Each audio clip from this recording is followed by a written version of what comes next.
What's up? This is Tom from Tom's Project Guitars, and today we're going to be taking apart a Xbox 360 Les Paul for Guitar Hero and completely replacing the guts with a solderless revival kit from RetroCultMods. Now the first thing you're going to want to do is grab your T10 screwdriver and start unscrewing all 11 of these screws.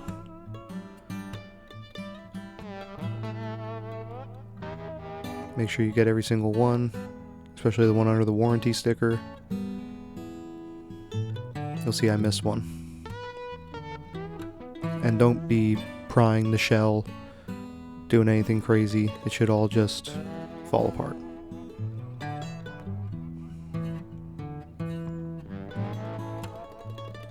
Now the first thing we're going to do is grab a Phillips head 1 bit and start taking all of these electronics out.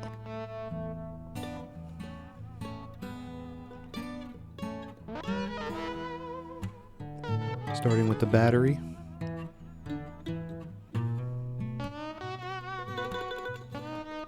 It's a little circuit board with a capacitor. Get these little contacts out. Put them aside. Also the strap buttons.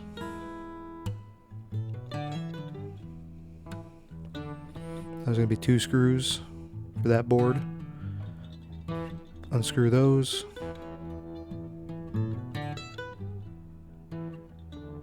And then there's 4 screws for the Strumboard, 1 on each corner. You only need to unscrew those. Put stuff underneath the guitar body if you need to.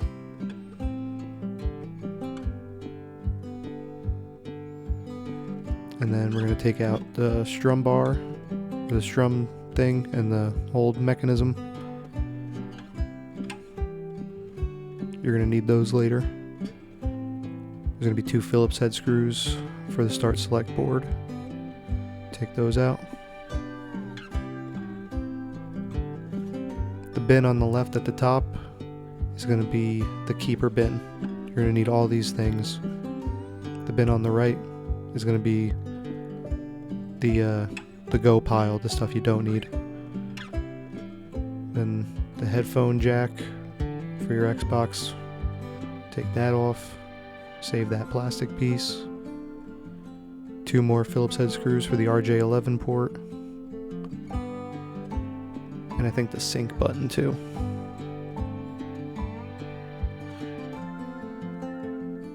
Wiggle that out gently. Remember, don't be prying, pulling anything. Moving on to the whammy, you're going to need that white plate, the 2 little brackets and the spring and the whammy mechanism. Everything else, that whole thing, oh, you're going to need that too. But everything else, you're not going to need. There's your D-pad. If you're going to be deep cleaning this like I did, you're going to need a screwdriver, Phillips head. Just unscrew that, it will come out in 2 parts. I also took out the Xbox button, as you can see. Now, you gotta be gentle, try to get this out without breaking anything. It's a 2-piece, you gotta like sandwich it into the body. Little sync button, I don't think I reused it, so I think that went in the go pile. Taking a brush, cleaning it all out.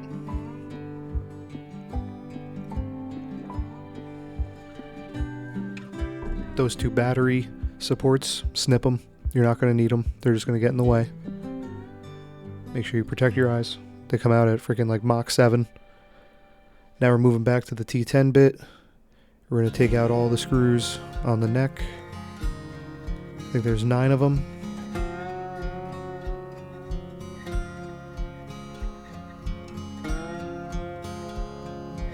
And remember, be gentle. You don't need to do crazy strength. You know, here's where I'm like, why isn't this coming off? Don't pry. Take a look. That's where I was thinking maybe that was a screw that screwed in. I was wrong. These last screws, typically there's no screw in here, at least with the Wii Les Paul that I did last. So I was like, kind of thrown off by that, but putting the strap button back in, peeling the shell off, Now it's going to be 2 Phillips head screws.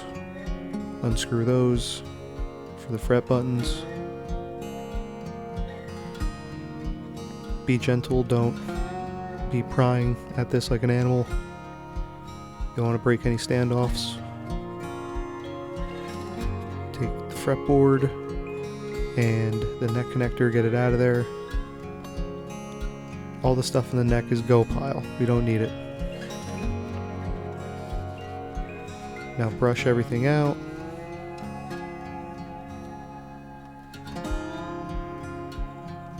And there we go.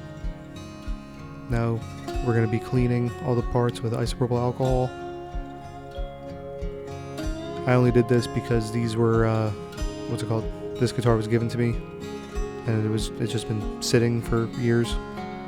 So I figured I could use a good cleaning. On the carbon, whatever they are, the contact pads, I use a dry Q-tip. I don't wipe it with alcohol. But everything else, every plastic piece gets wiped down with alcohol.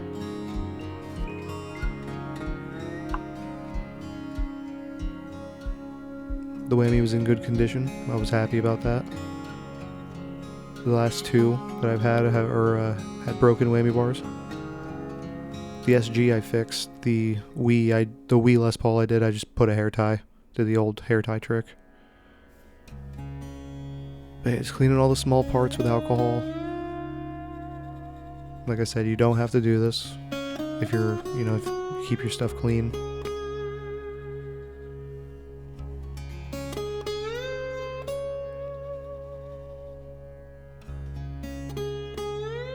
My sister gave me this guitar, so thanks, Kelly.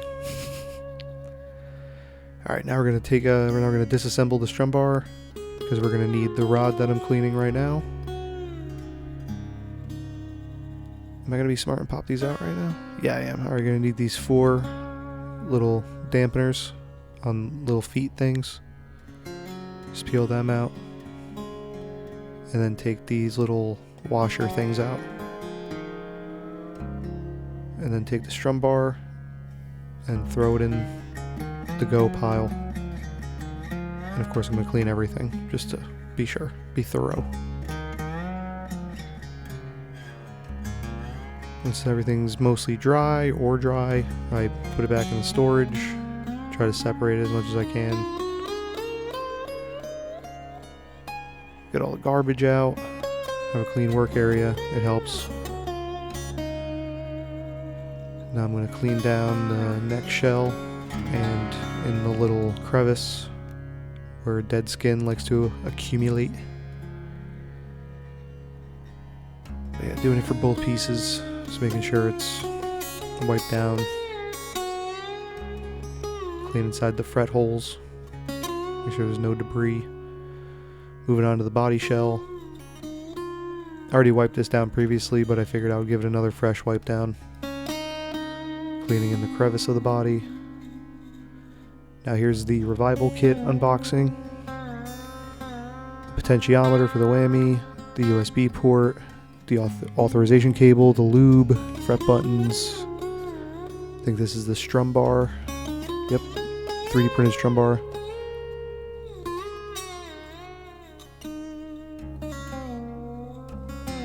The D-pad and guide button, start and select board, USB cable and keycap puller. The main Strumboard, the Zeroboard with the switches. Trying to keep everything organized. There's the fretboard, looking nice. Bag of wires, hardware bag, business card, and a sticker. Let's get the box out of here. Time to build. Alright, now we're gonna start assembling the Strumbar. Yeah, I think we're doing the Strumbar. Yeah. Now you're gonna want to put these in without any washers first, just to see how the fit is. Don't forget to put the little feetsies in.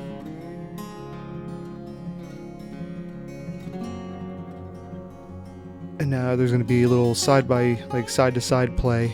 You're going to want to have a little bit of side-to-side play. You don't want it to be stuck in there.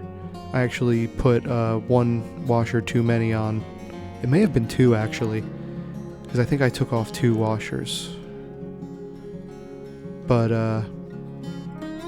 yeah, you don't want it to be tight in there. You just want it to have a nice little wiggle back and forth, because everything's, when it's sandwiched together, like, you know, it's going to be sandwiched together. And the fitment might be a little tight. But yeah, now we're just lubing up every contact point so the Strumbar doesn't get stuck. My Strumbar still did get stuck because of the washer issue. But yeah, putting some lube on the brackets on the other side of the bar. Now we're going to be installing the main board. Grab 4 long screws from the kit. And I lightly screwed them in so I can still kind of wobble the board back and forth, because I like to keep it centered with the Strumbar as much as I could. It was just OCD. I don't know. I can't help it. Like here, you'll see me try to find the center as much as it could. Remember where it goes. Screw it down. Try to do a zigzag pattern. And not screwing down crazy tight just until it gives me resistance. Here's where I'm testing the Strumbar, and I'm like, alright, it feels good. It was still returning to 0, so I was like, perfect. But once everything was on, it would stick sometimes. On like a light strum, it would stick. But anyway, now we're moving on to the start select board. Make sure you take out the little protector plug, put the buttons in, put the board on top, and grab 2 screws from the hardware bag. And make sure the connection where you plug in the wire is towards the main board. Test the buttons, grab a red wire from the wire bag, and plug it into its respected port. Now we're moving on to the D-pad assembly. Remember, it sandwiches into the body. Take the screw it on, take the contact pad, put it on, grab the Xbox button, grab the D-pad and guide board, 2 long screws from the kit, get it nice and prepared. Remember, screw it down, but don't screw it down tightly, just until it stops threading. And make sure you remove the little protectors. Grab 2 red wires from the wire bag, plug them in, and make sure you plug them into, you know, where it says on the board. It should match.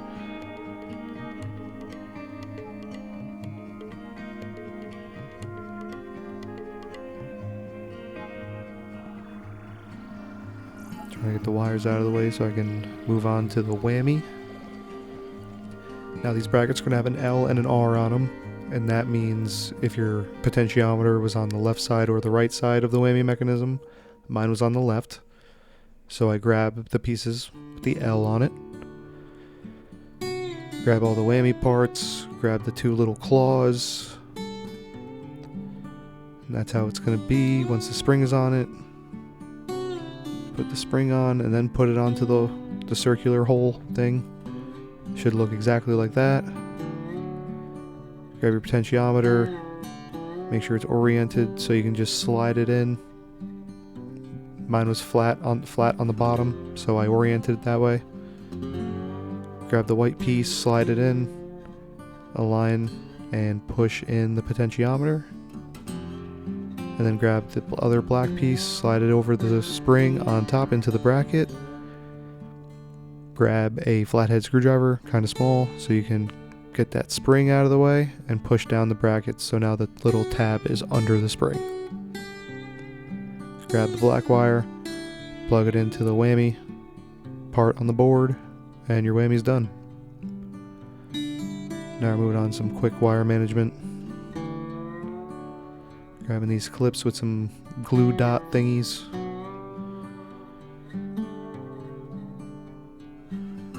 Just helps keep everything where it should be, away from standoffs, and keeps the wire safe. And now I put this last one on and I never even used it. Alright, now we're moving on to the USB port. I grabbed the one with the X on it because this is the Xbox variant, but if you look at his written guide on his website, it says some Xbox models may use the PlayStation bracket, and this was an example of that. Mine had to use the PlayStation bracket, but that's okay. It just, you know, I had to waste 2 minutes. Here's where I'm like, what the fuck? It's not working. Then I'm like, ah. So I disassemble. Luckily it's only 2 screws. Put it onto the other bracket that's made for the PlayStation. Screw it down.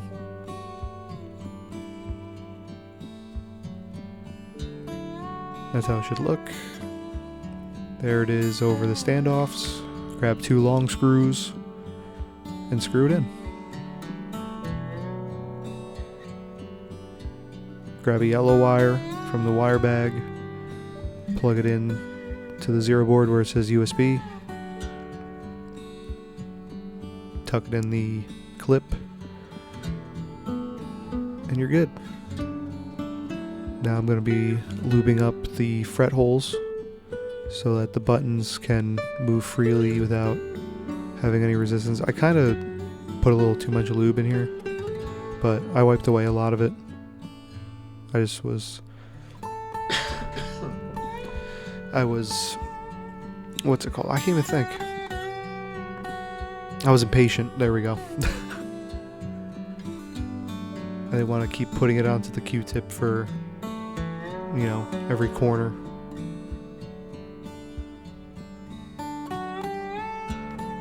Now we're going to move on to putting in the translucent 3D printed fret buttons. They go in one way. And they are model specific, so make sure you order the right kit. Now I'm going to grab 3 white wires from the wire bag. Plug it into the plugs. I think they're like fret 1, fret 2, and RGB. And just make sure you match them. Fret 1 to fret 1, fret 2 to fret 2, RGB to RGB. And make sure you do this before you install the board, because the plugs are on the bottom once they're installed. Either that or grab some tape and label them. Now put the board over the buttons, over the standoffs, grab 2 long screws from the kit, center them as much as possible, and screw them down to where they're just tight. Now we're moving on to some neck cable management. Once again, grabbing these lifesaver clips along with a glue dot. Oh, am I out of water? But yeah, don't be tugging on these wires. Make sure they have, you know, breathing room.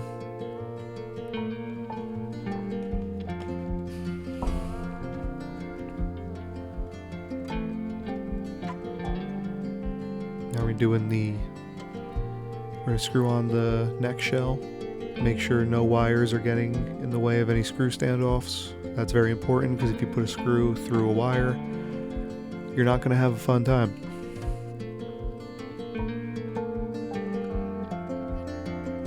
Now make sure you grab 9 original T10 screws and start screwing the neck together.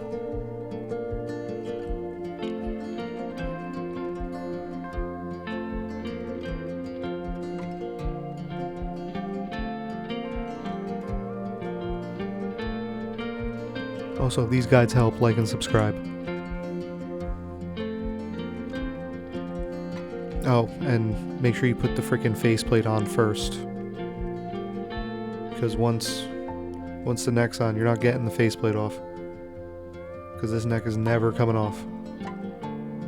Make sure you plug in the auth cable, but you have to wire it through the back of the guitar first, because it's going to be hiding in the battery compartment. That's why we clip the battery supports. Make sure you're not, you know, crushing any wires. I realized I was. So you have to cut these 2 standoffs off on the back of the shell. Your guitar will be fine. Trust me, it's just standoffs. They don't even really do anything. All they do is just wreck your wires or your board itself. Now remember to put that big plastic headphone piece on. Run the wire through the auth wire. Make sure no screws or no wires are getting crushed or in the way of standoffs. And start screwing her together. Now we're going to move on to the programming tool. Once I get these screws in. Oh.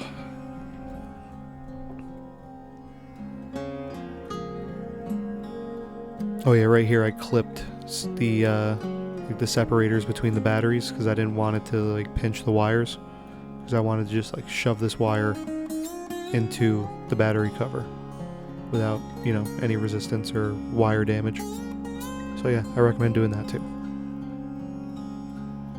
Testing out everything. Now I'm at my computer, plugging it in with the RetroCultMods programming tool. I'll put a link in the description. Your guitar should be recognized. You hit configure. Now we're going to calibrate the whammy. First step, don't touch the whammy, hit next. Second step, hold it all the way down. While doing so, hit next.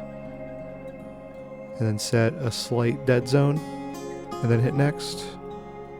That's just so the whammy isn't going crazy for no reason. And then make sure you save your settings, or else it will not remember. It'll take a few seconds.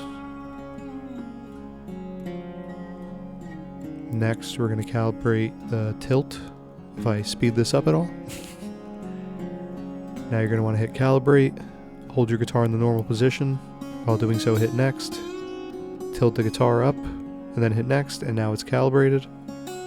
Save settings, yet again.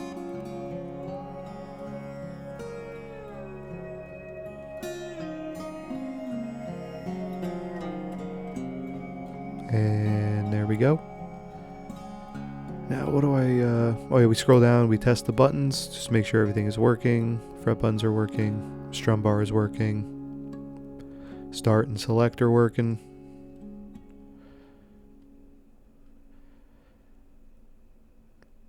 D-pad is working. I think the guide button was working too. Now here's where I turn down the LED brightness, just because they're a little bright. Anything over 9 can burn out the LEDs faster, so I just keep it on 9, and then when it's pressed, 15. I did this just so you can see the colors. I keep them a little lower. And then make sure you hit save settings. Now if you scroll down to the whammy, when you use the whammy stock, it'll cut the color out when you're using it, like your RGB color. And so it'll be set to black. I turned mine to white just so it doesn't look like it's like an electrical issue or anything.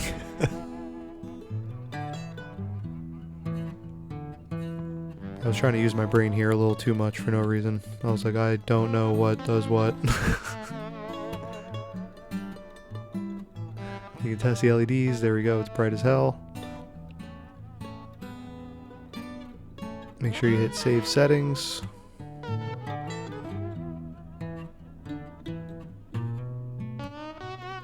And you can also go in and change all the colors to whatever color you want for the strum bar, the whammy color, your fret buttons. You can do anything you want. Now I'm wiping down the back of the headstock with some alcohol after I put the rest of the screws in, making sure it's nice and dried, so I can put this RetroCultMods sticker on the headstock like I do with every single build, just so if they ever get sold or anything, they know that, you know, this is what to look out for. This is what it was replaced with. I take the back of the sticker and just wipe it. Try to get all the air bubbles out. I don't know why I do this. Somebody told me to do it, and it's just stuck with me. But yeah, once the sticker's on, it's completed. It doesn't need to be wiped down again. As you can see, it's very, very fingerprinty. I get sweaty hands. But yeah, I love these kits. Like, I can't recommend them enough, especially the solderless kits. You just plug and play. Typically takes me 45 minutes to an hour, taking my time doing it, because I try not to rush. When you rush, you make mistakes. But yeah, you just have to be thorough. You have to do a lot of things, you know, tested by feel, like with the Strumbar. Sometimes you'll need to put the 3D printed shims into the switches themselves. This one I didn't need to do for this model. Same with my SG that I did last week. I ended up taking out the 3D printed spacers because they didn't need it. And yeah, this guitar is great, like every single RetroCultMods kit I've done so far. I would say it's like 8 out of 10, easy, like of install. The programming, depending on, like me, I'm kind of dumb when it comes to technology, but like, you sit me down in front of it, I can figure it out as long as you give me some time.